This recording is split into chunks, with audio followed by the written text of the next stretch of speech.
मालेगावच्या उपमहापौर शहाणे हिंद यांनी आपल्या दालनामध्ये टिपू सुलतानचा फोटो लावल्यानंतर राज्यभरात मोठे पडसाद उमटले आणि त्या पार्श्वभूमीवरती राज्यभरातील अनेक हिंदुत्व संघटना असतील, राजकीय लोकांनी त्याचा विरोध केला आणि त्या पार्श्वभूमीवरती मुख्यमंत्री असतील, उपमुख्यमंत्री यांनी देखील त्या सडवून टीका या ठिकाणी केलेली आणि त्या पार्श्वभूमीवरती मालेगाव शहरातील पुन्हा त्या कार्यालयामध्ये फोटो लावण्याचा भाषण सकाळी त्यांचं आपण बातम्या केल्या आणि त्या माध्यमातून त्यांनी पुन्हा फोटो कार्यालय दुरुस्तीनंतर पुन्हा फोटो लावण्याचा हट्ट त्यांनी धरलेला. नेमकं मॅडमांची पुढे नेमकं टिपू सुलतानचा फोटो लावल्यानंतर जे वाद निर्माण झाले तर त्या पार्श्वभूमीवरती पुन्हा आपण तोच फोटो लावण्याचा आग्रह धरतात, काय सांगाल?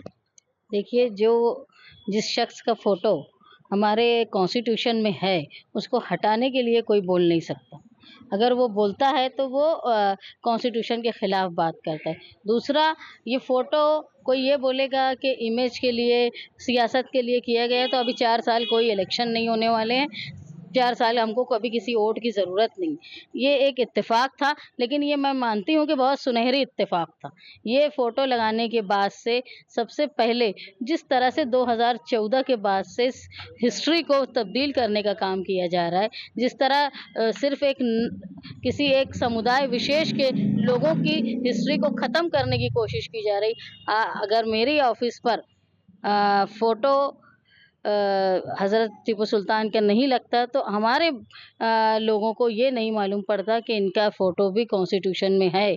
आज जो जो लोग हिस्ट्री जानते हैं वो बैठ के बोल रहे हैं कि इन्होंने ये अच्छा काम किया था, एक मठ को तोड़ने की बात थी तो उन्होंने संरक्षण दिया, इन्होंने समाज में समानता लाने का काम किया। लोगों को ये भी मालूम पड़ा कि मिसाइल की ईजाद की, तो मैं ये मानती हूँ जो हिस्ट्री ख़त्म हो रही थी, जिसके बारे में बदनाम किया जा रहा था, आज नए युग को कम से कम महाराष्ट्र के ये समझ में आ रहा है कि टीपू सुल्तान एक अज़ीम आदमी थे। ये बात सही है कि अगर किसी की तस्वीर सबसे पहले लगना है, तो वो हमारे राष्ट्रपिता की लगना है। जिस संविधान से हम यहाँ टिके हैं, जिस संविधान ने मुझे इस पोस्ट तक पहुँचाया है, उसके रचयिता जो हैं, वो बाबा साहेब अम्बेडकर हैं, उनकी तस्वीर लगना था।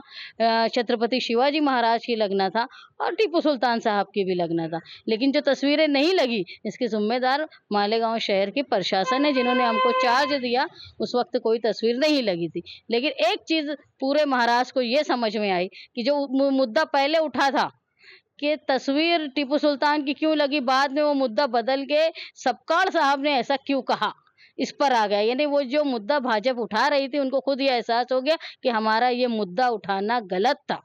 क्योंकि ये संविधान में जिस व्यक्ति की बहादुरी की बात बोली गई है, जो एक राष्ट्रपति, आज अगर हम देखेंगे संवैधानिक सबसे बड़ा पद है राष्ट्रपति का, जो रामदास कोविंद साहब ने जो कहा था डायमंड जुबली असेंबली में कर्नाटका की कि ये इन्होंने एक हिस्टोरिकल मौत पाई। हिस्टोरिकल मौत का मतलब ये हुआ कि उन्होंने अंग्रेज़ों से लड़ते हुए मौत पाई। हमने लड़ाई आज़ादी की अंग्रेज़ों के खिलाफ लड़ी है और अगर अंग्रेज़ों के खिलाफ कोई लड़ता है तो वो फ्रीडम फाइटर है, ये बात उन्होंने कही। और साथ ही उन्होंने ये कहा कि इन्होंने मिसाइल और रॉकेट को बनाया।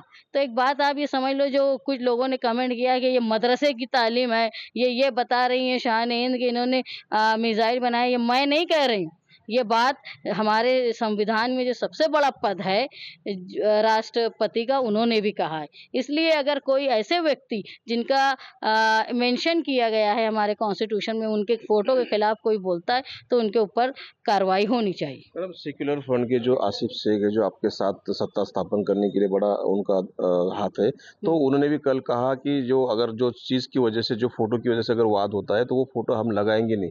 और ऐसा ही बहुत सारे नेताओं ने किया है और वो फोटो की वजह से सिटी में अगर वाद हो रहा है तो ऐसा लगाने का तुम आप बार-बार क्यों ऐसा सोच रहे हो? नहीं, अब कहाँ वाद ये बचा कि फ़ोटो लगाने की वजह से वाद हुआ। अब तो वाद इस बात पे हुआ कि सपकाळ साहब ने ऐसा क्यों कहा। वो वाद बचा ही नहीं है अब, क्योंकि समझ में आ गया भाजपा की स्टडी बहुत कम है, ना उनको हिस्ट्री समझती है, ना उनको कॉन्स्टिट्यूशन समझता है। अगर उनको कॉन्स्टिट्यूशन पता होता तो वो कभी भी टीपू सुल्तान साहब की तस्वीर लगाने के खिलाफ नहीं बोले होते। इसलिए अब जब उनको ये समझ गया तो उन्होंने अपनी बात का रुख मोड़ दिया है।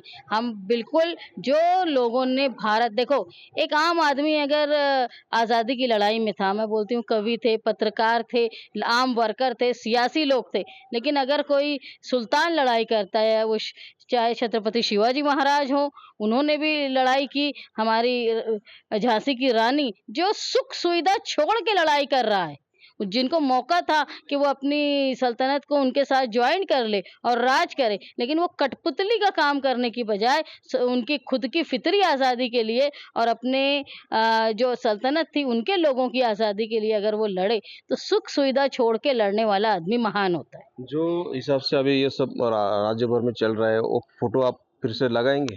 बात मैंने की, मैं कौन होती हूँ हटाने वाली वो फ़ोटो? जो भारत रत्न बाबा साहब अम्बेडकर ने अपनी किताब में खुद की दस्तखत और सरदार वल्लभ भाई पटेल की दस्तखत, जो गुजरात की शान है और गुजरात का पूरा दबदबा हिंदुस्तान पे है। तो आज अगर उनकी दस्तखत के साथ जो संविधान है हमारा, उसके पेज नंबर 144 पे है, तो मेरी क्या हैसियत है कि मैं वो फ़ोटो हटाने की कोशिश करूँ? मेरी क्या किसी की हैसियत नहीं होगी। दूसरी बात, जो ये भाजपा वाले एक औरत पर, ओबीसी महिला पर बार-बार निशाना कर रहे हैं, मैं उनको फिर बोलूँगी, मेरा नाम शान-ए-हिंद है। मेरे पिताजी ने मेरा नाम शान-ए-हिंद रखा, मतलब हिंदुस्तान की शान। आप ये बताओ, आपके कितना देश प्रेम है, आपने अपनी किन औलादों का नाम हमारे मुल्क के नाम पे भारत रखा है। ओके, नक्कीच आता दुरुस्तीचं काम संपल्यानंतर पुन्हा तो फोटो लावण्यावरती शहाणे-हिंद मात्र ठाम आहेत. मनोज शेवाळे, टी.एन. मराठी, मालेगाव.